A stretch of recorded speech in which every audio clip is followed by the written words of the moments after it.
ദൈവത്തിന്റെ തന്നെ തിരുനാമം വാഴ്ത്തപ്പെടുമാറാകട്ടെ. എല്ലാ ദൈവദാസന്മാർക്കും വീണ്ടും വരുന്നവനായ യേശു ക്രിസ്തുവിന്റെ നിസ്തുല്യമായ നാമത്തിൽ എൻ്റെ സ്നേഹവന്ദനത്തെ ഞാൻ ഈ സമയത്ത് അറിയിക്കുകയാണ്. വിശുദ്ധിക്ക് വേണ്ടി, വേർപാടിനു വേണ്ടി ഒരുങ്ങുകയും ഒരുക്കപ്പെടുകയും ചെയ്യുന്ന ഓരോ ദൈവമക്കളെയും ദൈവം ധന്യമായി അനുഗ്രഹിക്കട്ടെ, ആശീർവദിക്കട്ടെ എന്ന് ഞാൻ പ്രാർത്ഥിക്കുകയാണ്.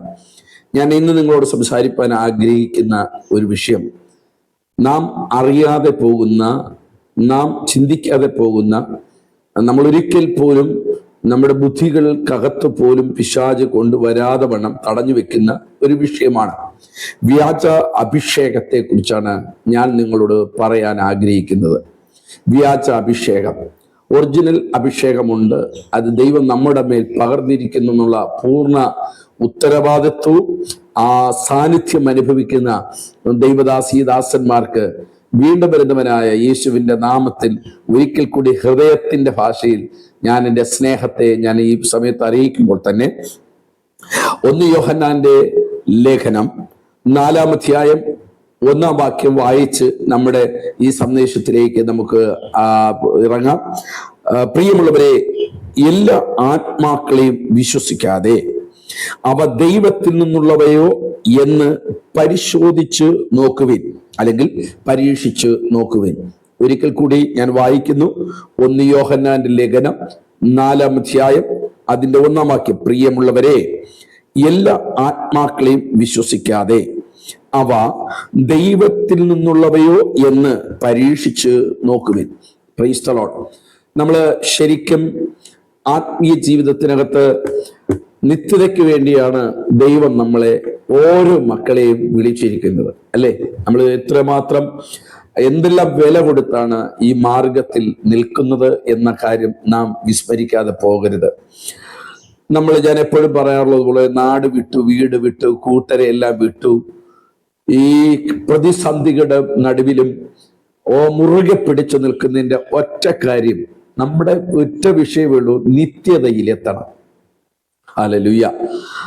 ആ നിത്യതയിലേക്ക് എത്താൻ വേണ്ടിയാണ് നമ്മളിതെല്ലാം ഉപേക്ഷിച്ചത്. നമുക്ക് വിലയുള്ളതെന്ന് പറഞ്ഞതിനെ നമ്മൾ ഉപേക്ഷിച്ചത്, നമുക്ക് കിട്ടാനുള്ളത് പലതും വേണ്ട എന്ന് പറഞ്ഞത് ഒരൊറ്റ കാര്യത്തിനാണ്, നിത്യതയിലെത്തണം, അല്ലെ? നമ്മളെല്ലാവരും അങ്ങനെയാണ്. ഈ നിത്യതയുടെ വെളിപ്പാട് കിട്ടിയത് കൊണ്ടാണ് നമ്മൾ നിത്യതയ്ക്ക് വേണ്ടി ഓടിക്കൊണ്ടിരിക്കുന്നത്. അപ്പോൾ ആ നിത്യതയുടെ വെളിപ്പാട് എവിടെ നിന്നാണ് കിട്ടിയത്? ദൈവത്തിന്റെ വചനത്തിൽ നിന്നാണ് കിട്ടിയത്, അല്ലെ? ആ നിത്യതയെ കുറിച്ചുള്ള, അല്ലെങ്കിൽ ഇന്ന് ലക്ഷക്കണക്കിന്, കോടിക്കണക്കിന് ക്രിസ്ത്യാനികളുണ്ട്. പക്ഷെ എല്ലാവർക്കും നിത്യതയുടെ വെളിപ്പാട് കിട്ടിയിട്ടില്ല. അവർ പള്ളിയിൽ വരുന്നു, കൈയടിക്കുന്നു, കുറെ അന്യഭാഷകളൊക്കെ പറയുന്നു, പ്രവചനം കേൾക്കുന്നു, പറയുന്നു, പോകുന്നു. ഇതൊരു സത്യത്തിൽ പറഞ്ഞാൽ ആരോ പറഞ്ഞു കൊടുത്ത ഒരു ചടങ്ങ് പോലെ പോയിക്കൊണ്ടിരിക്കുന്നു. അവരുടെ ജീവിതത്തിൽ പ്രയാസങ്ങൾ വരട്ടെ, പ്രതികൂലങ്ങൾ വരട്ടെ, വിശ്വാസത്തിൽ അവർ ആടിപ്പോകും. എന്നാൽ കുറെ പേർ നിത്യതയുടെ വെളിപ്പാട് കണ്ടിറങ്ങി. എന്ന് വെച്ചാൽ, ഇവിടെ എന്ത് സംഭവിച്ചാലും ഞങ്ങൾക്കൊരു പ്രശ്നമില്ല, നാളെ എന്ത് ഞങ്ങൾക്ക് വരുമെന്ന് ഞങ്ങൾക്ക് പ്രശ്നമില്ല, കാരണം ഞങ്ങളുടെ സ്വന്തം പൗരത്വം ഇവിടെയല്ല, ഞങ്ങളുടെ സ്വന്തം പൗരത്വം നിത്യതയാണ്. ആ ഒരു കാഴ്ചപ്പാട് ലഭിച്ച കുറേ ദൈവമക്കളും ദൈവദാസന്മാരുണ്ട്. അവർക്ക് ഈ സന്ദേശം പ്രയോജനപ്പെടും എന്ന് ഞാൻ ക്രിസ്തുവിൽ ആഗ്രഹിക്കുകയാണ്. അപ്പോൾ വ്യാജാത്മാക്കളുടെ, അല്ലെങ്കിൽ വ്യാജ അഭിഷേകത്തിന്റെ 10 പ്രത്യേകതകളെ കുറിച്ചാണ് ഞാൻ നിങ്ങളെ ഇന്ന് അഭിസംബോധന ചെയ്യുന്നത്. 10 പ്രത്യേകതകൾ. ഇങ്ങനെയുള്ള ഒരു സഭയിലാണ് നിങ്ങൾ പോകുന്നെങ്കിൽ, ഇങ്ങനെയുള്ള ഒരു ഇടയന്റെ കൈക്കീഴിലാണ് നിൽക്കുന്നെങ്കിൽ, നിങ്ങൾ ശരിക്കും അതൊന്ന് ശോധന ചെയ്യണം എന്ന് ഞാൻ നിങ്ങളോട് ആഹ്വാനം ചെയ്യുകയാണ്. ഒരിക്കലും നിത്യതയുടെ വെളിപ്പാട് നഷ്ടപ്പെടരുത്. ഒരു വാക്കും കൂടെ പറഞ്ഞ് നമ്മുടെ വിഷയത്തിലോട്ട് കിടക്കാം. നമ്മൾ നിത്യതയുടെ വെളിപ്പാട് കണ്ടിറങ്ങിയവർ, എന്നുവെച്ചാൽ എപ്പോഴും എനിക്ക് നിത്യതയുടെ അവകാശിയാകണം, എനിക്ക് നിത്യതയുടെ വെളിപ്പാട് പ്രാപിച്ചവർ, എനിക്ക് എങ്ങനെ കർത്താവുമായിട്ട് ചേർന്ന് ജീവിക്കണം, എനിക്ക് എൻ്റെ പ്രിയനുമായിട്ടുള്ള വാസത്തെ കുറിച്ചുള്ള ചിന്തകൾ, എന്ന് വെച്ചാൽ സ്വർഗരാജ്യത്തിന്റെ സന്തോഷം അനുഭവിച്ച് ജീവിച്ചവർ. ഇന്ന് പലരും ആ നിത്യതയുടെ പ്രകാശം നഷ്ടപ്പെട്ട് വെളിപ്പാട് നഷ്ടപ്പെട്ടവരായി മാറിക്കൊണ്ടിരിക്കുകയാണ്. അതിന് എന്താണ് കാര്യമെന്നും കൂടെ താഴെ നമ്മൾ ചിന്തിക്കുമ്പോൾ മനസ്സിലാക്കാൻ കഴിയും. അങ്ങനെ ആരെങ്കിലും ആ നിത്യതയുടെ വെളിപ്പാട് നഷ്ടപ്പെട്ട ആരെങ്കിലും ഉണ്ടെങ്കിൽ ഈ സന്ദേശം കേട്ടുകൊണ്ടിരിക്കുമ്പോൾ ദൈവസന്നിധിയിൽ കരയണം, സ്വയം ശോധന ചെയ്യണം, പരിശോധിക്കണം.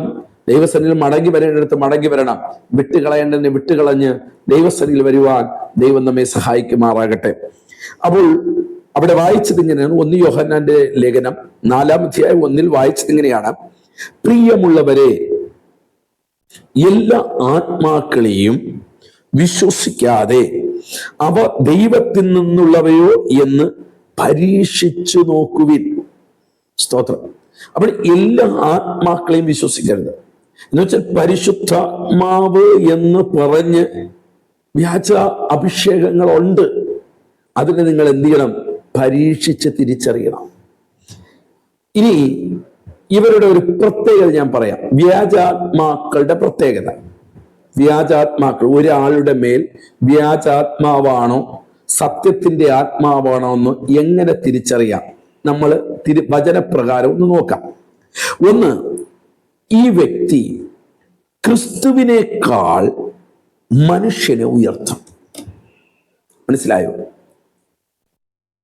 നിത്യതയുടെ വെളിപ്പാട് കിട്ടുന്നവൻ എപ്പോഴും ദൈവത്തെ മഹത്വപ്പെടുത്തുമ്പോൾ, ദൈവത്തെ ഉയർത്തുമ്പോൾ, ദൈവത്തെക്കുറിച്ച് പറയുമ്പോൾ, ദൈവത്തെക്കുറിച്ച് പ്രകീർത്തിക്കുമ്പോൾ, ഈ വ്യാജ അഭിഷേകം ലഭിച്ചവർ അല്ലെങ്കിൽ വ്യാജാത്മാവിനാൽ ആരാധിക്കുന്നവർ, പോകുന്നവർ, പ്രാർത്ഥിക്കുന്നവർക്ക് ഒരു പ്രത്യേകത ഉണ്ടാകും. അവർ സത്യദൈവമായ നമ്മുടെ വാഴ്ത്തപ്പെട്ട കർത്താവിനേക്കാൾ മനുഷ്യനെ ഉയർത്തും. നിങ്ങളുടെ ഇടയിൽ ആരെങ്കിലും അങ്ങനെ ഉണ്ടെങ്കിൽ നമുക്കിന്ന് തിരിച്ചു വരണം. ഓടിയതും അധ്വാനിച്ചതും വെറുതെ ആകരുത്. നമ്മുടെ നിത്യതയുടെ വെളിപ്പാട് നഷ്ടപ്പെടും. നമ്മുടെ കാഴ്ചപ്പാടുകളെല്ലാം മറ്റൊരു ഭാഗത്തേക്ക് ഇവൻ കൊണ്ടുപോകും. നമുക്കറിയാം, ഇന്ന് ഞാൻ പല മാധ്യമങ്ങളിലും കണ്ടുപോയ, സാധാരണ കാണാറില്ല എങ്കിലും ചിലതൊക്കെ നോക്കുമ്പോൾ ഭയങ്കരമായ വേദന വരും. ബ്രദർ പ്രാർത്ഥിച്ചപ്പോൾ എനിക്ക് സൗഖ്യം കിട്ടി, ബ്രദർ പ്രവചിച്ചപ്പോൾ അങ്ങനെ തന്നെ നടന്നു, ബ്രദർ എണ്ണ പ്രാർത്ഥിച്ചു തന്നു, ഞാൻ അങ്ങനെ ചെയ്തപ്പോൾ മുഴ മാറി, ബ്രദർ പാസ്റ്റർ, അച്ഛൻ, ഇങ്ങനെയുള്ള വാക്കുകൾ. ഇത് വ്യാജാത്മാവിന്റെ ഒരു പദ്ധതിയാണ്. ഈ വ്യാജാത്മാക്കൾ എപ്പോഴും ഈ മനുഷ്യനെ ഉയർത്തിക്കൊണ്ടിരിക്കും. ഞാൻ ചുമ്മാത് പറയുന്നെങ്കിൽ നിങ്ങൾ മൊത്തം ഇന്ന് ഏകദേശമുള്ള മീഡിയ എടുത്തു നോക്കണം. ഈ വിടുതലിന്റെ ശുശ്രൂഷകൾ നടക്കുന്ന മിക്ക സ്ഥലങ്ങളിലും അവിടെ എല്ലാം മനുഷ്യ ദൈവങ്ങൾ ഉയർന്നുകൊണ്ടിരിക്കുകയാണ്. എന്നതിൻ്റെ അർത്ഥം വ്യാജാത്മാവിന്റെ വ്യാപാരം അവിടെ വെളിപ്പെട്ടുകൊണ്ടിരിക്കുകയാണ്. ഒരു സാക്ഷ്യം പറഞ്ഞു നോക്കട്ടെ.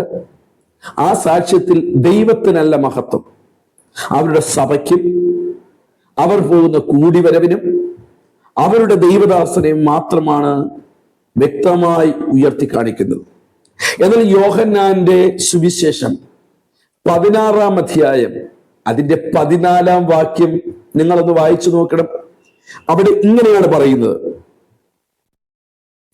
അവൻ എനിക്കുള്ളതിൽ നിന്നും എടുത്ത് നിങ്ങൾക്ക് അറിയിച്ചു തരുന്നത് കൊണ്ട് എന്നെ മഹത്വപ്പെടുത്തും. മനസ്സിലാവുന്നു?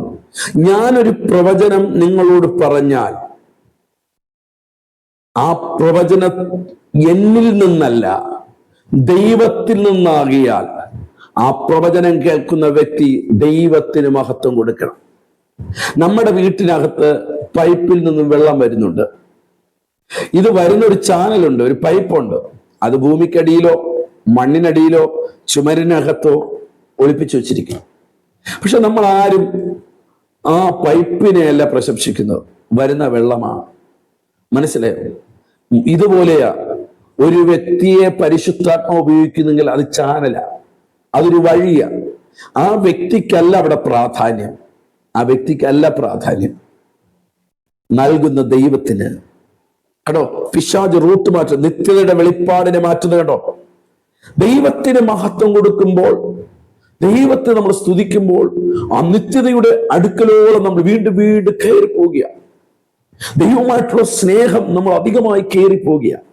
അതിനെ തടഞ്ഞുകൊണ്ട് മനുഷ്യ സ്നേഹത്തിലേക്ക് പോകുവാൻ ഇവിടെ ഹല്ലേലൂയ മനുഷ്യരും അതിനെ ക്രിസ്തുവിനേക്കാൾ മനുഷ്യനെ ഉയർത്താൻ തുടങ്ങി. ഇതാ അവരുടെ ഒന്നാമത്തെ പ്രത്യേകത.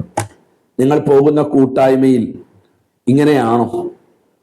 നിങ്ങളുടെ ദൈവദാസൻ ഇങ്ങനെയാണോ? എങ്കിൽ ഒരു സെക്കൻഡ് പോലും അവിടെ നിൽക്കരുത്. ക്രിസ്തുവിനെ ഉയർത്തുന്നത് എവിടെയാണോ അവിടെ നിങ്ങൾ കയറി ചെല്ലുക. ഇല്ല എങ്കിൽ വരും ദിവസങ്ങളിൽ നിങ്ങളുടെ ആത്മീയ കണ്ണു കുരുടാകും. നിങ്ങൾ ആത്മീയത്തിൽ അന്ധന്മാരായിത്തീരും. അവരിലുള്ള വ്യാജാത്മാവ് നിങ്ങളുടെ മേൽ വെളിപ്പെടും. ചില ദൈവദാസന്മാർ ബ്രദറിനെ ഉയർത്തിയില്ലെങ്കിൽ, പാസ്റ്റർ ഉയർത്തിയില്ലെങ്കിൽ, അച്ഛനെ ഉയർത്തിയില്ലെങ്കിൽ ഭയങ്കര ദേഷ്യം. അതുകൊണ്ട് തന്നെ അസിസ്റ്റന്റുമാര് പറയും, ബ്രദറിനെ കുറിച്ചൊന്ന് പറയണേ, ബ്രദർ പ്രാർത്ഥിച്ചാണ് അങ്ങനെ ചെയ്തെന്ന് പറയണേ. എൻ്റെ പൊന്നു പ്രിയമുള്ളവരെ, ഇതൊക്കെ വ്യാജാത്മാക്കളാണ്.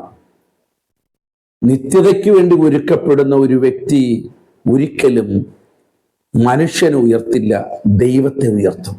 മനുഷ്യനൊരു ചാനലാണെന്നേ. ഒരു പ്രവാചകൻ ദൈവത്തിൽ നിന്ന് പ്രാപിച്ചതരുന്നത് അല്ലാതെ ആ മനുഷ്യൻ എന്ത് കഴിവിരിക്കുന്നു? ഒരു യോഗശാന്തി നടന്നു, അത് ആ മനുഷ്യന്റെ കഴിവുകൊണ്ടല്ല, നിങ്ങളുടെ വിശ്വാസം ദൈവം കണ്ടിട്ട് ഈ മനുഷ്യനിൽ കൂടെ പ്രവർത്തിച്ചതേ ഉള്ളൂ. അതിന് ഈ മനുഷ്യൻ യാതൊന്നുമല്ല. അതുകൊണ്ടാണ് യോഹന്നാൻ ദൂതന്റെ കാൽക്കൽ വീണപ്പോൾ ദൂതൻ പറഞ്ഞു, നോ പാടില്ല, എന്നെ നീ നമസ്കരിക്കരുത്. കണ്ടോ? അങ്ങനെയാണെങ്കിൽ ഇങ്ങനെ പൊയ്ക്കൊണ്ടിരിക്കുന്ന സഭകൾ മനുഷ്യ ദൈവങ്ങളെ മനുഷ്യ ദൈവങ്ങളായി ഇവർ മാറിക്കൊണ്ടിരിക്കുകയാണ്. ഇത് വ്യാജാത്മാവിന്റെ ഒന്നാമത്തെ പ്രത്യേകത. രണ്ടാമത്തെ പ്രത്യേകത, തിരുവെഴുത്തിനേക്കാൾ അനുഭവങ്ങൾക്ക് പ്രാധാന്യം നൽകുന്നു. ഇവർക്ക് ഇവരുടെ വേറൊരു വ്യാജ അഭിഷേകത്തിന്റെ രണ്ടാമത്തെ തലം എന്ന് പറയുന്നത്, ഇവർ ദൈവത്തിന്റെ വചനത്തിന് പ്രാധാന്യം കൊടുക്കില്ല, അനുഭവങ്ങൾക്ക്. രോഗശാന്തി, അത്ഭുതങ്ങൾ, വസ്തു കിട്ടി, ജോലി കിട്ടി, അനുഭവങ്ങൾ. ഇവരുടെ ദൈവദാസ ഇതുപോലെ വ്യാജാത്മാവിന്റെ വ്യാജാഭിഷേകത്തിന്റെ ദൈവദാസന്മാർ ഒരു വചനം എടുക്കും, യേശു കണ്ണുനീർ വാർത്തു, പിന്നെ അങ്ങ് തുടങ്ങും. പിന്നെ തിരുവെഴുത്ത് ഒരു വാക്ക് പറയില്ല. പിന്നെ അവർ അമേരിക്ക പോയ കാര്യം, അവർ കഴിഞ്ഞ ദിവസം നടന്ന സംഭവം, ഇത് എല്ലാം കൂടെ 2 മണിക്കൂർ അവർ തീർക്കും. ആ യേശു കണ്ണുനീർ വാർത്തു എന്ന് പറഞ്ഞത് ആദ്യം വായിച്ചത് മാത്രമേ ഉള്ളൂ, പിന്നീട് ഒന്നുമില്ല. ഇത് വ്യാജാത്മാവിന്റെ അടുത്ത പ്രത്യേകതയാണ്. നിങ്ങൾ പോകുന്ന സഭ അങ്ങനെയുള്ള സഭയാണോ? അവരിൽ നിന്നും ഒഴിഞ്ഞു ഓടുക. ഇല്ലെങ്കിൽ അവരിൽ വ്യാപരിക്കുന്ന വ്യാജാത്മാവ് നിങ്ങളിൽ കയറിയാൽ നിത്യതയുടെ വെളിപ്പാട് നഷ്ടപ്പെടും. എവിടെയാണോ തിരുവെഴുത്ത് ഉയർത്തി കാണിക്കുന്നത്, ആ സഭ പരിശുദ്ധാത്മാവിന്റെ സഭയാണ്. യഥാർത്ഥ സഭ നിൽക്കുന്നത് ദൈവവചനത്തിന്റെ അടിസ്ഥാനത്തിലാണ്. അതിൽ യേശു പറഞ്ഞത്, 2 പേർ വീട് പണിയാൻ പോയി, ഒരുത്തൻ പാറമേൽ മറ്റവൻ മണലിന്മേൽ. യേശു അവസാനം പറഞ്ഞു, എന്റെ വചനങ്ങൾ കേട്ട് അനുസരിക്കുന്നവനെല്ലാം പാറമേൽ വീട് പണിയും. സ്തോത്രം. ദൈവവചനമില്ലാത്ത സഭ, ദൈവവചനമില്ലാത്ത ശുശ്രൂഷ, ദൈവവചനത്തിന് പ്രാധാന്യം കൊടുക്കാത്ത ഇടങ്ങൾ, അത് ഈ സ്പിരിറ്റാണ്. ഏത്? വ്യാജാത്മാവിന്റെ സ്പിരിറ്റാണ്. നിങ്ങൾ ഒരു നിമിഷം പോലും അവിടെ നിന്ന് കളയരുത്. ഇത് പിശാചിന്റെ തന്ത്രമാണ്. നിങ്ങളുടെ നിത്യതയുടെ വെളിപ്പാടിനെ തകർക്കാൻ പിശാചൊരുക്കുന്ന ഒരു തന്ത്രമാണ്. Praise the Lord. അവിടെ തിരുവചനം പ്രവൃത്തികളുടെ പുസ്തകം, അപ്പോസ്തല പ്രവൃത്തിയുടെ പുസ്തകം 17-ാം അധ്യായം 11-ാം വാക്യം വായിക്കുന്നു. അവർ തെസ്സലോനിക്കയിലുള്ളവരെക്കാൾ ഉത്തമന്മാരായിരുന്നു എന്ന് പറഞ്ഞിട്ട് അവർ വചനം പൂർണ്ണതയോടുള്ള ജാഗ്രതയോടെ കൈക്കൊള്ളുന്നവരാണെങ്കിലും അത് അങ്ങനെ തന്നെയോ എന്ന് ദിനം പ്രതി തിരുവെഴുത്തുകളെ പരിശോധിച്ചു പോകുന്നു. ഒരു ഉപദേശി പ്രസംഗിക്കുന്നു, ആ പ്രസംഗിച്ച വചനം കേട്ടിട്ട് കൈയടിച്ചു പോകുന്നവരല്ല ഈ കൂട്ടര്. ഈ കൂട്ടര് പൗലൂസ് പ്രസംഗിച്ചാൽ പോലും വീട്ടിൽ ചെന്നിട്ട് തിരുവചനം തുറന്നു നോക്കിയിട്ട് ആ പൗലൂസ് പറഞ്ഞത് ശരിയാണോ എന്ന് ദിനം പ്രതി പരിശോധിക്കുന്നവരായിരുന്നു. മനസ്സിലാകണം, അതാണ് ഒറിജിനൽ ആത്മാവ്. മനസ്സിലായേ? അതാണ് യഥാർത്ഥ അഭിഷേകം. അപ്പോൾ തിരുവഴുത്തില്ലാതെ, ദൈവവചനമില്ലാതെ നമ്മൾ ചെയ്യുന്ന സകല പ്രവൃത്തികളും വ്യാജാത്മാവിൻ്റെതാണ്. ദൈവദാസന്മാരെ, ദൈവവചനത്തെക്കാൾ നിങ്ങൾ വേറൊന്നിന് നിങ്ങൾ പ്രാധാന്യം കൊടുക്കരുത്. അനുഭവങ്ങൾ ഉണ്ടാകാം, അതുകൊണ്ട് അനുഭവ സാക്ഷ്യമൊന്നും പറയരുത് എന്നല്ല ഞാൻ പറയുന്നത്. അനുഭവം ദൈവദാസന്മാർ പറയരുതെന്നല്ല പറയുന്നത്. ഒരു വചനം പറഞ്ഞാൽ അതിനൊരു പൂർത്തീകരണമുണ്ട്. ആ വചനത്തിനകത്തൊരു മർമ്മമുണ്ട്. ആ വചനത്തിനകത്ത് മാനസാന്തരമുണ്ട്. ആ വചനത്തിനകത്ത് രോഗശാന്തിയുണ്ട്. അത് നടക്കട്ടെ. പക്ഷേ തിരുവെഴുത്ത് ഉള്ളതുപോലെ പ്രസംഗിക്കുന്ന ദൈവദാസന്മാർ എഴുന്നേറ്റ് വരട്ടെ. അത് കേൾക്കുന്ന വിശ്വാസികൾ കടന്നു വരട്ടെ. നിങ്ങൾ പോകുന്ന ഇടം, ആരാധന കൂട്ടായ്മകൾ തിരുവെഴുത്തിന് പ്രാധാന്യം കൊടുക്കാതെ അനുഭവങ്ങൾക്ക് മാത്രം പ്രാധാന്യം കൊടുക്കുന്ന സഭയാണെങ്കിൽ അത് വ്യാജാത്മാവിലുള്ള സഭയാണ്. അവിടുന്ന് പെട്ടെന്ന് ഇറങ്ങിക്കോ. ഇല്ലെങ്കിൽ നിങ്ങളുടെ മേലും ആ വ്യാജാത്മാവ് കയറിപ്പോയാൽ നിങ്ങളുടെ നിത്യയുടെ വെളിപ്പാട് തകർന്നു പോകും. ഇനി മൂന്നാമതായി പുതിയ സുവിശേഷം, മറ്റൊരു സുവിശേഷം എന്ന് പൗലൂസ് പറയുന്നു. പുതിയ വെളിപ്പെടുത്തലുകൾ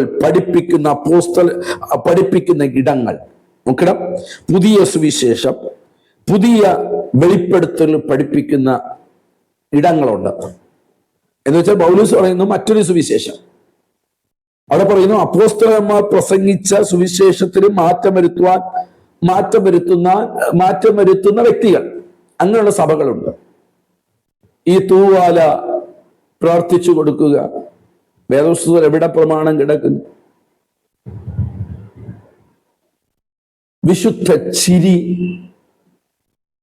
വിശുദ്ധ ഛർദിൽ. ഞാനൊരു കാര്യം പറയട്ടെ, നമുക്കിതൊന്നും ഒരു അത്ഭുതം. ഞാനൊരു നോക്കിയപ്പോൾ ഒരു ചെറുപ്പക്കാരന്റെ വണ്ടിയുടെ ഫ്രണ്ടിൽ ഒരു തൂവാല ഇട്ടിരിക്കുന്നു. ഞാൻ ചോദിച്ചു, മോനെ ഇതെന്താടാന്ന് ചോദിച്ചു. അവൻ പറഞ്ഞു, ഞങ്ങളുടെ കൂട്ടായ്മയിൽ ഞങ്ങളുടെ ബ്രദർ പ്രാർത്ഥിച്ചു തന്നത്. എന്റെ പൊന്നു പ്രിയമുള്ളവരെ, ഇതെല്ലാം വ്യാജാത്മാക്കളാണ്. വ്യാജാത്മാക്കൾ. ചരട് പ്രാർത്ഥിച്ചു കൊടുക്കുന്നത് വ്യാജാത്മാവിന്റെ ശക്തിയാണ്. കെട്ടിയ വിടുതല കിട്ടുമോ? കിട്ടും. പക്ഷേ നിങ്ങളുടെ കാഴ്ചപ്പാട് നഷ്ടപ്പെടും, നിത്യതയുടെ വെളിപ്പാട് നഷ്ടപ്പെടും. ഞാൻ ആദ്യമേ പറഞ്ഞു തുടങ്ങിയത്, ഈ ലോകത്തിന്റെ ഒന്നിനും വേണ്ടിയല്ല നമ്മൾ സകലതും വിട്ടിറങ്ങി വന്നത്, നിത്യതയ്ക്ക് പോകാൻ. മറ്റൊരു സുവിശേഷം ഇന്ന് നമ്മുടെ ലോകം മുഴുവൻ നിറഞ്ഞിരിക്കുകയാണ്. ഹല്ലേലൂയ. ലോകം മുഴുവൻ നിറഞ്ഞിരിക്കുകയാണ്. കുറെ എണ്ണ പ്രാർത്ഥിക്കണം. വേദപുസ്തകം പറയുന്നു മൂപ്പന്മാരെ വിളിച്ച് എണ്ണ പൂശി പ്രാർത്ഥിക്കണം. അത് നമ്മുടെ വ്യവസ്ഥയാണ്. ഇത് 21 ദിവസവും വലിയൊരു പാത്രത്തിൽ എണ്ണ വെച്ചിട്ട് അവസാനത്തെ ദിവസം എല്ലാവർക്കും തലയിൽ ഇങ്ങനെ ഈ കുറിയിടുന്നത് പോലെ, അമ്പലത്തിൽ കുറിയിടുന്നത് പോലെ ഇടുന്ന ഏത് പ്രമാണമാണ്? എന്തോ പ്രമാണം? നിങ്ങളൊന്ന് ആലോചിച്ച് നോക്കണം. അപ്പോൾ ഇത് അപ്പോസ്തലന്മാർ ചെയ്തിട്ടില്ല, യേശു ചെയ്തിട്ടില്ല. പിന്നെ അവർ ഏത് സുവിശേഷത്തിലുള്ളതാണ് പ്രസംഗിക്കുന്നത്? നിങ്ങൾ മനസ്സിലാക്കണം, ഇത് വ്യാജാത്മാക്കളുടെ വ്യാപാരമാണ്. അതുകൊണ്ട് ഞാൻ പറയുന്നു, ദയവ് ചെയ്ത് ഇങ്ങനെയുള്ള ഇടങ്ങളിൽ നിങ്ങൾ പോകരുത്. അങ്ങനെ ഒരു കൂട്ടായ്മ നിങ്ങൾ പങ്കാളികളാകരുത്. ദൈവവചനത്തിന്റെ ഉപദേശം വിടുന്ന ഒരിടത്തും ചെന്ന് ഇരുന്ന് കളയരുത്. ആരുടെ കൈ നിങ്ങളുടെ തലമേൽ വരരുത്. അവ്യാജാത്മാവകത്ത് കയറിയാൽ നിങ്ങൾക്ക് നഷ്ടപ്പെടുന്നത് ലോകത്തിൽ ഒന്നും നഷ്ടപ്പെടില്ല, എന്നാൽ നിത്യതയുടെ വെളിപ്പാട് നഷ്ടപ്പെടുവാനിടയാകും. ഇനി നോക്കണം, അവിടെ ഗലാത്യലേഖനം 1-ാം അധ്യായം 8-9 വാക്യങ്ങൾ ഇങ്ങനെ: എന്നാൽ ഞങ്ങൾ നിങ്ങളോട് അറിയിച്ചതിന് വിപരീതമായി ഞങ്ങളാകട്ടെ, സ്വർഗത്തിൽ നിന്ന് ഒരു ദൂതനാകട്ടെ നിങ്ങളോട് സുവിശേഷം അറിയിച്ചാൽ അവൻ ശപിക്കപ്പെട്ടവൻ. ഞങ്ങൾ മുൻ പറഞ്ഞതുപോലെ ഞാൻ ഇപ്പോൾ പിന്നെയും പറയുന്നു, നിങ്ങൾ കൈക്കൊണ്ട സുവിശേഷത്തിന് വിപരീതമായി ആരെങ്കിലും നിങ്ങളോട് സുവിശേഷം അറിയിച്ചാൽ അവൻ ശപിക്കപ്പെട്ടവൻ. Praise the Lord. അങ്ങനെയാണെങ്കിൽ യേശു ചെയ്യാത്ത ശുശ്രൂഷ, അപ്പോസ്തലന്മാർ കാണിച്ചു തരാത്ത ശുശ്രൂഷ, വേദപുസ്തകത്തിനകത്ത് ഇല്ലാത്ത സ്വയം തലക്ക് ചൂട് പിടിച്ച് ചെയ്യുന്ന ശുശ്രൂഷകൾ എന്ന് പറഞ്ഞ് ചെയ്യുന്ന, അഭിഷേകം എന്ന് പറയും ചെയ്യുന്ന ഈ കാര്യങ്ങൾ ചെയ്യുന്നവൻ ശപിക്കപ്പെട്ടവനെന്നാണ് വേദപുസ്തകം പറയുന്നത്. ആ ശാപം പിടിച്ചവന്റെ അടുക്കൽ ചെന്നിരുന്ന് നിങ്ങൾ ശപിക്കപ്പെടാതിരിപ്പാൻ സൂക്ഷിക്കുക. ഇനി നോക്കുക, 4, ആത്മാവിന്റെ ഫലത്തേക്കാൾ അത്ഭുതങ്ങൾക്ക് അമിത പ്രാധാന്യം നൽകുക. ഈ വ്യാജാത്മാക്കളുടെ പ്രത്യേകത, ആത്മാവിന്റെ ഫലം ഒന്നും അവർക്ക് പറയേണ്ട, അവരുടെ ജീവിതത്തിൽ വേണ്ട. അത്ഭുതങ്ങൾ, അടയാളങ്ങൾ, രോഗശാന്തികൾ, ഭൂതങ്ങൾ അലറിയോട് ഇത് നടന്നുകൊണ്ടേയിരിക്കും. അതുകൊണ്ട് അത്ഭുതം, രോഗശാന്തി വേണ്ടെന്നല്ല. യേശുവിന്റെ കാലത്തും അപ്പോസ്തലന്മാരുടെ കാലത്തും രോഗശാന്തി ഉണ്ടായിരുന്നു. ഭൂതങ്ങൾ വിട്ടുമാറി, അനേകം രോഗികൾ സൗഖ്യമായി, മരിച്ചവൻ ഉയർത്തെഴുന്നേറ്റ് വന്നു. ഒക്കെ ശരിയാ. പക്ഷേ യേശു ചെയ്തതെല്ലാം, അപ്പോസ്തലന്മാരെല്ലാം ചെയ്തത് ഏതിന്റെ അടിസ്ഥാനത്തിലാണ്? ആത്മാവിന്റെ ഫലത്തിൽ നിന്നായിരുന്നു. എന്താണ് ആത്മാവിന്റെ ഫലം? ഗലാത്യലേഖനം 5:22-23. ആത്മാവിന്റെ ഫലമോ സ്നേഹം, സന്തോഷം, സമാധാനം, ദീർഘക്ഷമ, പരോപകാരം, വിശ്വസ്തത, സൗമ്യത, ഇന്ദ്രിയജയം ഇത്യാദി കാര്യങ്ങൾ ഇല്ലാതെ നാം നടത്തുന്ന ശുശ്രൂഷകളെല്ലാം വ്യാജാത്മാവിലുള്ള ശുശ്രൂഷകളാണ്. നമ്മുടെ സഭകളിൽ ആത്മാവിന്റെ ഫലമുണ്ടോ? നമ്മുടെ കൂട്ടായ്മകൾ ആത്മാവിന്റെ ഫലമുണ്ടോ? ഈ ചെയ്യുന്ന വ്യക്തി ആത്മാവിന്റെ ഫലത്തിൽ നിന്നാണോ ചെയ്യുന്നത്? ഇല്ല എങ്കിൽ അതൊരു വ്യാജാത്മാവിന്റെ വ്യാപാരമാണ് എന്ന കാര്യം തിരിച്ചറിയണം. നിങ്ങൾ വലിയ അത്ഭുതങ്ങൾ കണ്ടിട്ട്, കാലുകൾ നിവരുന്നത് കണ്ടിട്ട്, നട്ടെല്ല് നിവരുന്നത് കണ്ടിട്ട്, ഇനി മറ്റു പല കാര്യങ്ങളും കണ്ടിട്ട് നിങ്ങൾ അവിടെ ചെന്ന് ചാടി കൊടുക്കരുത്. അവിടെ ആത്മാവിന്റെ ഫലം ഉണ്ടോ എന്ന് വെച്ചാൽ പരിശുദ്ധാത്മാവിന് കീഴ്പ്പെട്ടാൽ മാത്രമേ ഈ ഫലം അവിടെ നിന്ന് പുറത്തു വരികയുള്ളൂ. ഈ ചെയ്യുന്ന വ്യക്തിയുടെ മേൽ ആത്മാവിന്റെ ഫലമുണ്ടോ? ആ സഭയിൽ നോക്കുമ്പോൾ ആത്മാവിന്റെ ഫലമുണ്ടോ? ഉണ്ടെങ്കിൽ അത് പരിശുദ്ധാത്മാവിന്റെ പ്രവർത്തനങ്ങളാണ് നടക്കുന്നത്. ഇല്ല എങ്കിൽ അത് ഹല്ലേലൂയ വ്യാജാഭിഷേകം അല്ലെങ്കിൽ വ്യാജാത്മാവിന്റെ വ്യാപാരമാണ് ഇവിടെ നടക്കുന്നത്. നിങ്ങളും അവിടെ നിന്ന് ഇരുന്ന് കഴിഞ്ഞാൽ, അവിടെ നാളുകൾ പോയി കഴിഞ്ഞാൽ താമസിക്കാതെ നിങ്ങളുടെ മേലും ആ വ്യാപാരം വെളിപ്പെടും. ആ വ്യാപാരം വെളിപ്പെടുമ്പോൾ നിങ്ങൾക്ക് നഷ്ടപ്പെടുന്നത് നിത്യതയുടെ വെളിപ്പാടായിരിക്കും. ആമേൻ. ഇനി അടുത്ത് നോക്കാം, 5, സത്യത്തെ പരിശോധിക്കാൻ അനുവദിക്കില്ല. ഇവരുടെ അടുത്ത വ്യാജാത്മാക്കളുടെ അടുത്തൊരു വിഷയമാണ് സത്യത്തെ പരിശോധിക്കാൻ അനുവദിക്കില്ല. ചോദിക്കരുത്, പരിശോധിക്കരുത് എന്ന രീതിയിൽ ഇവരുടെ ജീവിതമാണ്. നിങ്ങൾ മനസ്സിലാക്കണം, ഈ കൂട്ടരുടെ ചില ദൈവദാസന്മാരുടെ ഞാൻ പ്രസംഗിക്കുന്നത് കേട്ടോണ്ടിരുന്നാൽ മതി. അത് തെറ്റാണെന്ന് പറയാൻ പാടില്ല, അത് ശരിയല്ലെന്ന് പറയാൻ പാടില്ല, അത് അങ്ങനെയല്ല ഇങ്ങനെയാണല്ലോ ദൈവദാസനെ എന്ന് പറയാൻ പാടില്ല. ബ്രദറെ, വചനം അങ്ങനെയല്ലല്ലോ എഴുതിയിരിക്കുന്നത് എന്ന് പറഞ്ഞു കഴിഞ്ഞാൽ അവർക്ക് ഇഷ്ടപ്പെടില്ല. അത് വ്യാജാത്മാവിന്റെ ശക്തിയാണ്. അവർ വചനമൊക്കെ പറയും, പക്ഷെ അവർ ആ വചനത്തെ തെറ്റിക്കുമ്പോൾ, വചനത്തെ കോട്ടീകരിച്ച് പറയുമ്പോൾ, ബ്രദറെ തെറ്റാണല്ലോ എന്ന് പറയാനുള്ള പെർമിഷൻ ഇല്ല. കാരണം ഇവരുടെ ഒരു കുഴപ്പമൊന്നും സത്യത്തെ പരിശോധിക്കാൻ ഇവർ അനുവദിക്കില്ല. വേറെ ആരെങ്കിലും ബൈബിൾ ക്ലാസ് നടത്തിയാൽ, നല്ലൊരു വചന ശുശ്രൂഷ നടത്തി കഴിഞ്ഞാൽ അവിടെ ഫോട്ടോ എന്ന് വെച്ചാൽ വേണ്ട വേണ്ട വേണ്ട വേണ്ട, ഞാൻ പഠിപ്പിക്കുന്നത് മാത്രം. അതൊരു വ്യാജാത്മാവിന്റെ സ്പിരിറ്റാണ്. മനസ്സിലായോ? അതുകൊണ്ട് ഞാൻ പറയുന്നു, നിങ്ങൾ മനസ്സിലാക്കണം, വ്യാജാത്മാവിൽ കുരുങ്ങരുത്. സത്യത്തെ പഠിപ്പിക്കാത്ത, സത്യത്തെ പരിശോധിക്കാത്ത, സത്യം പറയുമ്പോൾ അവർക്ക് ഇഷ്ടപ്പെടാത്ത ആരെങ്കിലും ഉണ്ടെങ്കിൽ അത് വ്യാജാത്മാവിന്റെ ഒരു ശക്തിയാണ്. അവിടെ നിന്ന് നിങ്ങൾ ഒഴിഞ്ഞു മാറുക. അവിടെ ഇങ്ങനെയാണ് വിശുദ്ധ വേദപുസ്തകം പറയുന്നത്. 1 തെസ്സലോനിക്ക ലേഖനം 5:21 സകലതും ശോധന ചെയ്ത് നല്ലത് മുറുകെ പിടിപ്പിൻ, സകലവിധ ദോഷവും വിട്ടകലുവിൻ. നോക്കുക, അപ്പോഴതിന്റെ അർത്ഥം സകലതും ശോധന ചെയ്യണം. ഞാനിവിടെ പ്രസംഗിക്കുന്നത് കേട്ടിട്ട് അങ്ങ് അംഗീകരിക്കണമെന്നില്ല. ശോധന ചെയ്യണം. ദൈവവചനത്തിനകത്തുള്ളതാണോ ഈ മനുഷ്യൻ പറയുന്നത് എന്ന് ശോധന ചെയ്യണം. ശോധന ചെയ്ത് നല്ലത് മാത്രം നിങ്ങൾ മുറുകെ പിടിക്കണം. ഞാനിവിടെ പ്രസംഗിക്കുന്നു എല്ലാം പിടിക്കണമെന്നില്ല, നല്ലത് മാത്രം മുറുകെ പിടിക്കണം. സകലവിധ ദോഷവും വിട്ടകലണം. ഹല്ലേലൂയ. എങ്കിൽ സകലവിധ ദോഷവും വിട്ടകലണമെങ്കിൽ സത്യത്തെ നമ്മൾ അറിഞ്ഞിരിക്കണം. ഈ സത്യത്തെ അറിയാൻ ഇവരൊരു തടസ്സമായിരിക്കുന്നെങ്കിൽ അത് വ്യാജാത്മാവാണെന്നുള്ള കാര്യം ഞാൻ ഉറപ്പിച്ചു പറയട്ടെ. ഇനി ആറാമത്തെ കാര്യം, ദൈവത്തിന് പകരം മനുഷ്യന്റെ വാക്കുകൾക്ക് അന്തിമ അധികാരം നൽകുന്നു. ഈ കൂട്ടരുടെ പ്രത്യേകത വെച്ചാൽ ദൈവത്തിന്റെ വാക്കൊന്നും വലിയ വിഷയമൊന്നുമല്ല. ആൾക്കാർ, മറ്റുള്ളവർ എന്ന് വെച്ചാൽ സീനിയർ പാസ്റ്റേഴ്സ്, അല്ലെങ്കിൽ വലിയ ഇന്ന് നമ്മൾ വലിയവരെന്ന് നമ്മൾ ചിന്തിക്കുന്ന, എന്ന് വെച്ചാൽ വലിയ ഫ്ലെക്സുകളിൽ ഇരിക്കുന്ന, വലിയ സംഭവമെന്ന് നമുക്ക് തോന്നുന്ന ഉപദേശിമാർ, ബ്രദർമാര്, ഇവര് പറയുന്നത് അനുസരിക്കും. ദൈവത്തെക്കാൾ ഇവർ പറയുന്ന വാക്കനുസരിക്കുന്നവർ. ഇതിന്റെ ലക്ഷണം എന്ന് പറയും വ്യാജാത്മാവിന്റെ പ്രത്യേക. ഒരു സഭയോട് വന്ന് പറഞ്ഞു, ഒരു പാവപ്പെട്ട ഒരു ഉപദേശി ദൈവവചനം പറഞ്ഞ്, ബ്രദറെ അല്ലെങ്കിൽ പാസ്റ്ററെ അച്ഛനെ ഇങ്ങനെ ചെയ്യരുത്, സഭയെ സൂക്ഷിക്കണം, അതെന്ത് ചെയ്യും, നിസ്സാരമായിക്കണം. എന്നാൽ വമ്പന്മാരായിരിക്കുന്ന ആരെങ്കിലും വന്ന് കണ്ണടച്ചിട്ട് രണ്ട് കാര്യം പറഞ്ഞാൽ അപ്പടി, എന്ന് വെച്ചാൽ ദൈവത്തിന്റെ ആലോചനയേക്കാൾ മനുഷ്യന്റെ ആലോചനയ്ക്ക് വില കൊടുക്കുന്ന ഒരു തലമുറ, ദൈവദാസന്മാർ, സഭകൾ. പ്രാധാന്യം ദൈവത്തിനല്ല, മനുഷ്യനാണ്. അങ്ങനെയാണെങ്കിൽ ആ സഭ, ആ ദൈവദാസൻ, ആ കൂട്ടായ്മ വ്യാജാത്മാവിന്റെ പിടിയിൽപ്പെട്ടിരിക്കുകയാണ്. ആകയാൽ നമ്മൾ ചിന്തിക്കണം, നിങ്ങൾ ദൈവവചനത്തിനാണോ പ്രാധാന്യം കൊടുക്കുന്നത്, ദൈവാത്മാവിനാണോ ഒരു ദൂത് പറയുമ്പോൾ അതിനാണോ പ്രാധാന്യം കൊടുക്കുന്നത്, അതോ അവിടെയുള്ള മനുഷ്യന്റെ വാക്കുകൾക്കാണോ?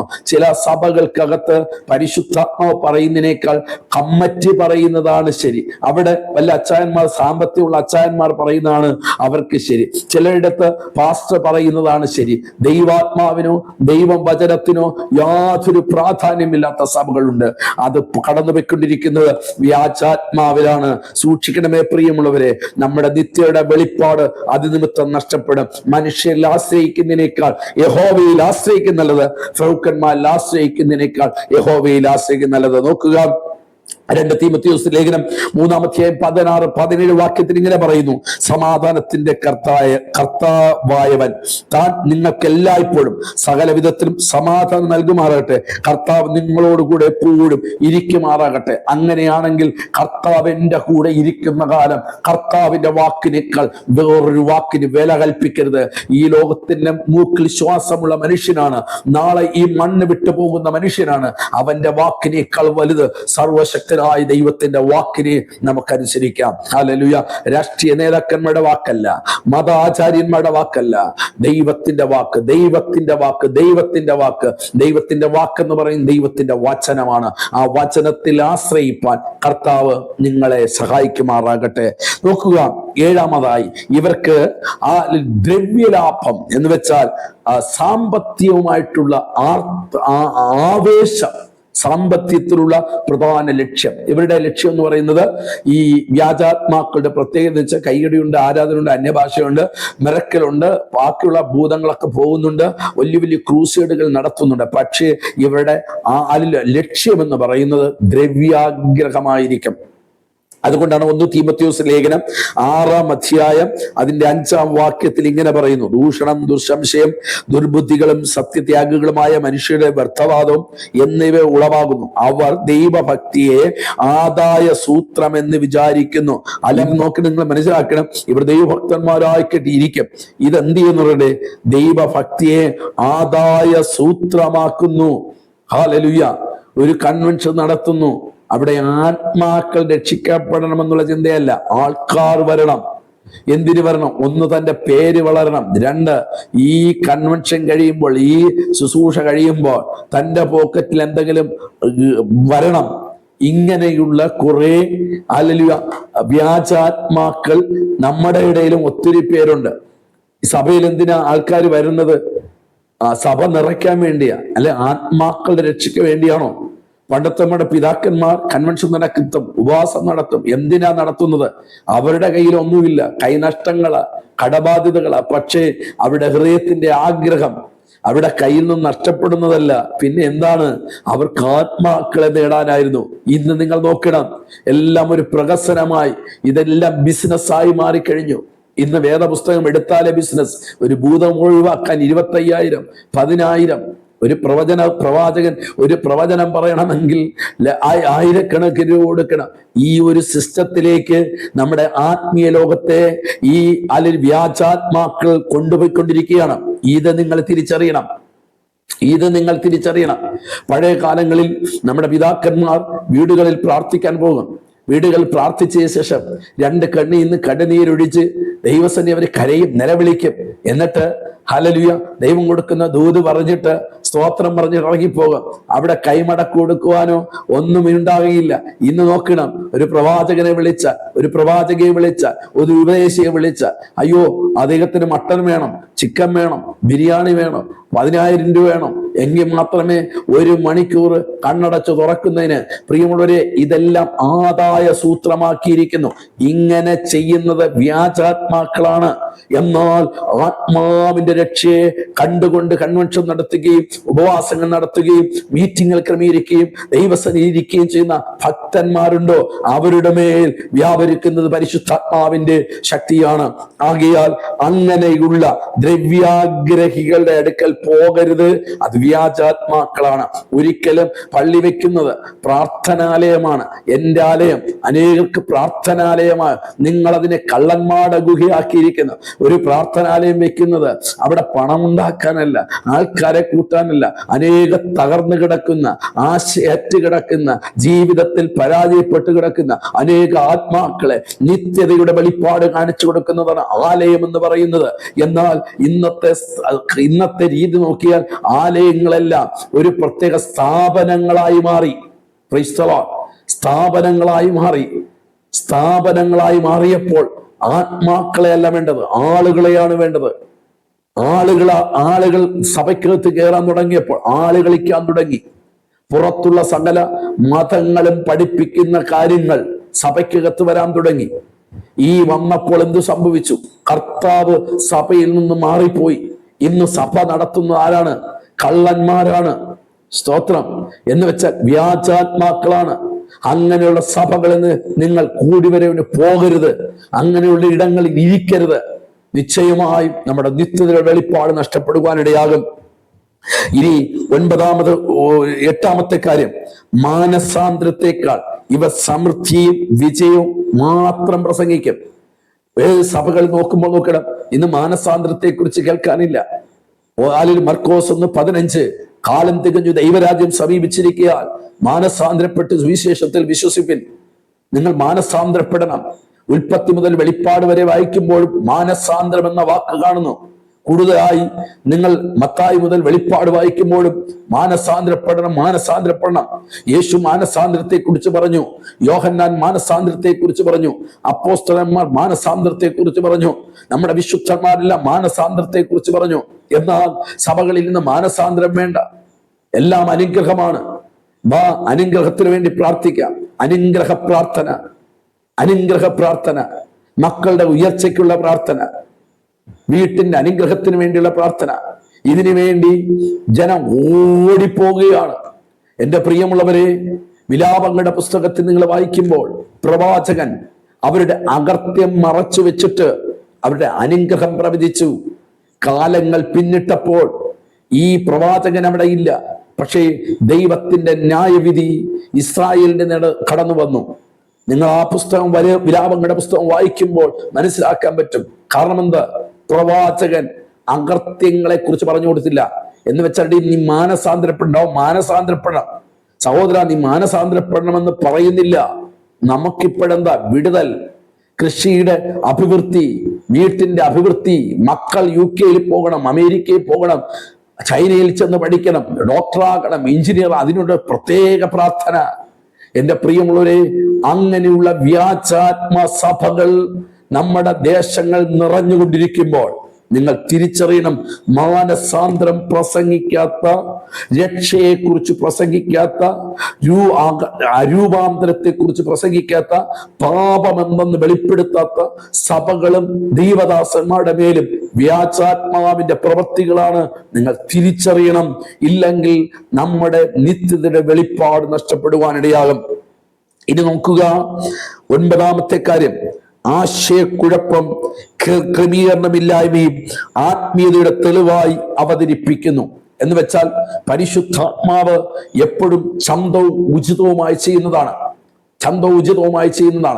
നോക്കണം, ഇവർക്ക് ക്രമീകരണമില്ല. ഇവർ പറയും ആത്മാവ് നയിക്കുന്നു. ഒരു മെസ്സേജ് ചെയ്യുന്നു, മെസ്സേജ് പൂർത്തീകരിക്കാതെ നിർത്തും. ഇനി ഒരു പ്രവചനം പറയുന്നു, സഹോദര നിന്റെ വീട്ടിനകത്ത് ദാണ്ട് ഇന്നത് വരാൻ പോകുന്നു, ഇത്രയും പറഞ്ഞ് നിർത്തും. കാരണം എന്തെന്നറിയണ്ടേ? ബ്രദറിന്റെ കൂടെ പോകണം, അച്ഛന്റെ കൂടെ പോകണം, അച്ഛനെ വിളിക്കണം, ബ്രദറിനെ വിളിക്കണം, പാസ്റ്ററെ വിളിക്കണം. എന്തിനാ? ഹല്ലേലൂയ, അടുത്ത സ്റ്റെപ്പ് അവിടെ അങ്ങോട്ട് കയറാൻ. പറഞ്ഞതിന്റെ സാറിന്റെ കലക്കത്തിന്റെ ആത്മാവിനെ അല്ല ദൈവം നമുക്ക് തരുന്നത്. നിങ്ങൾ 1 കൊരിന്ത്യർ ലേഖനം 14:33-40 വായിക്കുമ്പോൾ മനസ്സിലാക്കാൻ കഴിയും. ദൈവം കലക്കത്തിന്റെ ദൈവമല്ല, സമാധാനത്തിന്റെ ദൈവമാണ്. ഒരു ശുശ്രൂഷ സമാധാനം ഉണ്ടാക്കുന്നതാണ്. ഒരു വചനം പറയുന്നത് ഒരു വ്യക്തിയുടെ ഉള്ളിന് സമാധാനം കൊടുക്കുന്നതാണ്. പല സഭകളിലും കലക്കത്തിന്റെ വ്യാപാരം വെളിപ്പെടുന്നു. ഒരു ശുശ്രൂഷ കഴിയുമ്പോൾ വിശ്വാസികളുടെ ഹൃദയം കലങ്ങുകയാണ്, കുടുംബത്തിനകത്ത് കലക്കമുണ്ടാക്കുകയാണ്. നിങ്ങൾ ശ്രദ്ധിക്കണം, ഇത് നിങ്ങൾ തിരിച്ചറിയാതെ പോകരുത്. ഹല്ലേലൂയ. ഇവർക്ക് ആശയക്കുഴപ്പവും ക്രമീകരണമില്ലായ്മയും ആത്മീയതയുടെ തെളിവായി അവതരിപ്പിക്കുന്നു. രാവിലെ 10 മണിക്ക് ആരാധനയ്ക്ക് വരുന്നു, വീട്ടിനകത്ത് ഭർത്താവ് രക്ഷിക്കപ്പെട്ടിട്ടില്ല, മക്കൾ രക്ഷിക്കപ്പെട്ടില്ല, ആന്റി പാപം ആരാധനയ്ക്ക് വരുന്നു. ഇവിടെ രാവിലെ 10 മണി തൊട്ട് 2 മണി വരെ, 3 വരെ, 4, 5, 6 മണി വരെ ക്രമീകരണമില്ല. പരിശുദ്ധാത്മാവിന്റെ നിയന്ത്രണം വരുമ്പോൾ ചിലപ്പോഴതൊക്കെ പോവും. അതൊക്കെ പൂർവ്വകാലങ്ങൾ സംഭവിച്ചിട്ടുണ്ട്, ഇല്ലെന്നൊന്നും ഞാൻ പറയുന്നില്ല.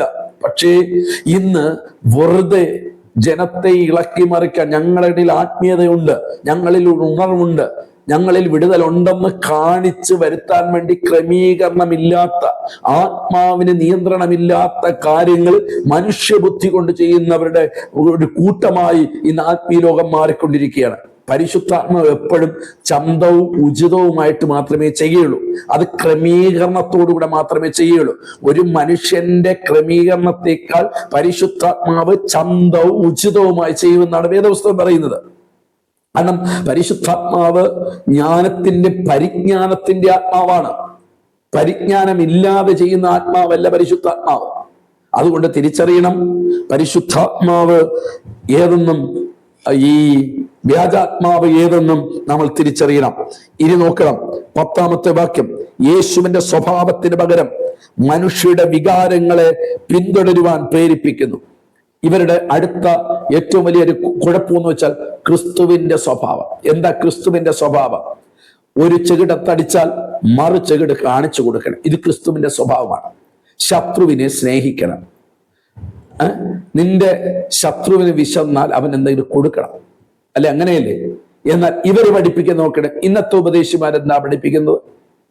ഒരു ചെകിട്ടത്തടിച്ചാൽ, നമ്മുടെ സഭയുടെ ഒരു ബോർഡ് മാറ്റിയാൽ നമ്മൾ പിക്കറ്റ് നടത്തണം. നമ്മുടെ ഒരു വിശ്വാസിയെ അടിച്ചാൽ തിരിച്ചടിക്കണം. നമ്മുടെ സഭയ്ക്കകത്ത് ഒരു വിഷയം ഉണ്ടാക്കി കഴിഞ്ഞാൽ, പുറത്തുള്ള വിഷയം ഉണ്ടാക്കി കഴിഞ്ഞാൽ നമ്മൾ സെക്രട്ടേറിയറ്റ് ചെന്ന് പഠിക്കലിരുന്ന് ഇംഗ്ലോ വിളിക്കണം. അപ്പോൾ ഏതാത്മാവ്? ക്രിസ്തുവിന്റെ സ്വഭാവം പറയാത്ത, ക്രിസ്തുവിന്റെ സ്വഭാവം ഇല്ലാത്ത സഭകളെല്ലാം വ്യാജാത്മാക്കൾ തന്നെയാണ്. Praise the Lord. നമ്മളെ ദൈവം വിളിച്ചിരിക്കുന്നത് മനുഷ്യരുടെ വികാരങ്ങളെ ഇളക്കത്തക്കവണ്ണമുള്ള ശുശ്രൂഷ ചെയ്യാനല്ല, ക്രിസ്തുവിന്റെ സ്വഭാവം മറ്റുള്ളവരുടെ മേൽ പഠിപ്പിക്കാൻ വേണ്ടിയാണ്. ശത്രുവിനെ സ്നേഹിക്കാൻ കർത്താവ് നമ്മളോട് പറഞ്ഞു. നമ്മുടെ ഉപദേശിമാർ എത്ര പേർ ശത്രുവിനെ സ്നേഹിക്കാൻ സഭകളിൽ പറഞ്ഞു കൊടുക്കുന്നു? അവന് വിശന്നാൽ ആഹാരം കൊടുക്കണമെന്ന് പറയുന്നു. നമ്മൾ എന്ത് ചെയ്യുന്നു? നമ്മൾ ദൈവത്തിന്റെ സ്വഭാവത്തിൽ നിന്നും മാറിക്കൊണ്ടിരിക്കുന്ന ഒരു കാലഘട്ടം. ഞാൻ വ്യക്തമായി പറയട്ടെ, കാലം അതിന്റെ അന്ത്യത്തിലേക്ക് മാറ്റപ്പെട്ടുകൊണ്ടിരിക്കുന്നു. വ്യാജാത്മാക്കളും വ്യാജ അഭിഷേകങ്ങളും വിശുദ്ധിയുള്ള സഭകൾക്കകത്ത് പോലും കയറി കഴിഞ്ഞിരിക്കുന്നു. ദൈവപുരുഷന്മാരോട് ഞാൻ താഴ്മയായി വിനയത്തോട് പറയുന്നു, പ്രാർത്ഥിച്ചിട്ടല്ലാതെ നിങ്ങളുടെ സഭയ്ക്കകത്ത് ഒരുവനെ വിളിക്കരുത്. കാരണം നല്ലതേത് തീയതേതെന്ന് അറിയാത്ത ഒരു കാലഘട്ടത്തിലേക്ക് നമ്മുടെ ആത്മലോകം പോയിക്കൊണ്ടിരിക്കുന്നു.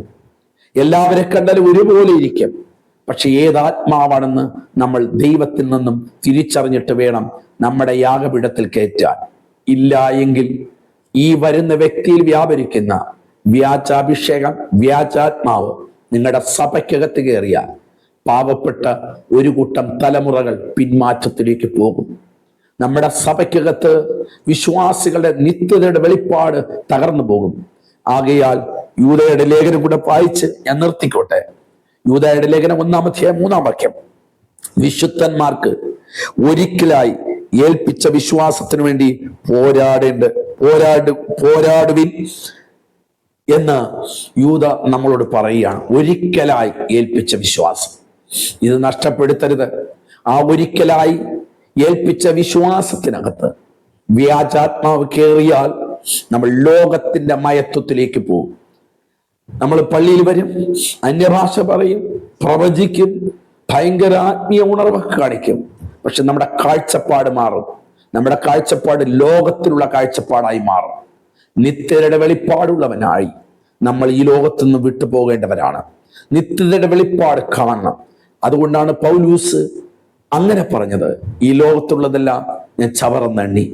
ഈ ലോക ക്രിസ്തു നിമിത്തം തല്ലുകൊണ്ട്, ക്രിസ്തു നിമിത്തം തനിക്കുള്ളതെല്ലാം താൻ വേസ്റ്റ് ആയിട്ട് എണ്ണുകയാണ്. ഹല്ലേലൂയ. അതുകൊണ്ടാണ് മോശ പറഞ്ഞത്, ഫറവോന്റെ പുത്രിയുടെ മകനെന്ന പേരിനേക്കാൾ തന്റെ ജനത്തോടുള്ള കഷ്ടത വലിയ ധനമായി എണ്ണി. എന്തുകൊണ്ടാണ്? നിത്യതയുടെ വെളിപ്പാട് കണ്ടവർ. കനാനിലേക്ക് പോകുന്ന യാത്രയിൽ ഇസ്രായേൽ മക്കളെല്ലാം മാറിയും തിരിഞ്ഞും ദൈവത്തിൽ നിന്ന് അകന്നിരുന്നപ്പോൾ ഒരു ഭക്തനായ യോശുവ പറഞ്ഞു, നിങ്ങൾ ആരാധിക്കാതിരിക്കുകയോ ചെയ്തോ, ഞാനും എൻ്റെ കുടുംബവും ഞങ്ങൾ യഹോവയെ സേവിക്കും. അതേ പ്രിയമുള്ളവരെ, വ്യാജാത്മാവിൽ കുടുങ്ങിപ്പോകരുത്. നിങ്ങൾ 1000 പേരെ എടുത്താൽ അതിൽ 900 പേരും വ്യാജാത്മാക്കൾ ജീവിക്കുന്ന ശുശ്രൂഷിക്കുകയും ചെയ്യുന്ന ദൈവിക ഉപദേഷ്ടാക്കന്മാരാണ്. ഞാൻ ആരെയും പരാതി പറയുകയല്ല, അവർ പോലും അറിയാതെ അവരിലേക്ക് കയറുകയാണ്. അത് കാരണം വിശ്വാസികളുടെ ഇടയിൽ അത് നഷ്ടപ്പെട്ടുകൊണ്ടിരിക്കുന്നു. ഒരു വലിയ തലമുറ പാപത്തിലേക്ക് പോയിക്കൊണ്ടിരിക്കുന്നു. നമ്മുടെ യൂത്ത് എല്ലാം ഇന്ന് ആ വ്യാജാത്മാക്കളുടെ വലയത്തിൽ വീണിരിക്കുകയാണ്. എന്ത് വേണോ ഇടാം, എന്ത് വേണോ കുടിക്കാം, എന്ത് വേണമെങ്കിലും, എങ്ങനെ വേണമെങ്കിലും ജീവിക്കാം, എങ്ങനെ വേണമെങ്കിലും നടക്കണം, എങ്ങനെ വേണമെങ്കിലും നിങ്ങൾക്ക് പോകാം എന്നൊരു സാഹചര്യത്തിലേക്ക് നമ്മുടെ ആത്മീയ ലോകം പോയിക്കൊണ്ടിരിക്കുമ്പോൾ വിശുദ്ധിക്ക് വേണ്ടി, വേർപാടിന് വേണ്ടി, കർത്തനാമത്തിന് വേണ്ടി നിൽക്കുന്ന ദൈവദാസീദാസന്മാരോട് പറയട്ടെ, നമ്മൾ തിരിച്ചറിയണം, നമ്മുടെ കർത്താവിന്റെ വരവ് ഏറ്റവും അടുത്തിരിക്കുന്നു. നമ്മുടെ മരണവുമായിട്ട് നമ്മൾ അടുത്തിരിക്കുന്നു. ഇനി താമസമിന യേശു വരാൻ പോവുകയാണ്. അവൻ നമ്മെ ചേർക്കുവാൻ വേഗം വരുമ്പോൾ നാം ഒരുക്കമുള്ളവരായി തീരുവാൻ സ്വർഗം ഇടവരുത്തട്ടെ. ഒരു കാരണവശാലും നിങ്ങളുടെ നിത്യതയുടെ വെളിപ്പാട് നഷ്ടപ്പെടരുത്. നഷ്ടപ്പെട്ടിട്ടുണ്ടെങ്കിൽ ഒന്ന് ശോധന ചെയ്യുക. എന്നിൽ ഏതെങ്കിലും വ്യാജാത്മാവ് കയറിയിട്ടുണ്ടോ കർത്താവെന്ന് ഹിതപരിശോധന നടത്തുവാൻ ദൈവം നമ്മളെ സഹായിക്കുമാറാകട്ടെ. മറ്റൊരു വിഷയവുമായി അടുത്തൊരു വീഡിയോ വരെയും കർത്താവ് നമ്മെ വരുത്തട്ടെ എന്ന് പ്രാർത്ഥിച്ചുകൊണ്ട് എൻ്റെ വാക്കുകൾക്ക് കുത്തുടുന്നു. ദൈവം അനുഗ്രഹിക്കുമാറാകട്ടെ. ആമേൻ.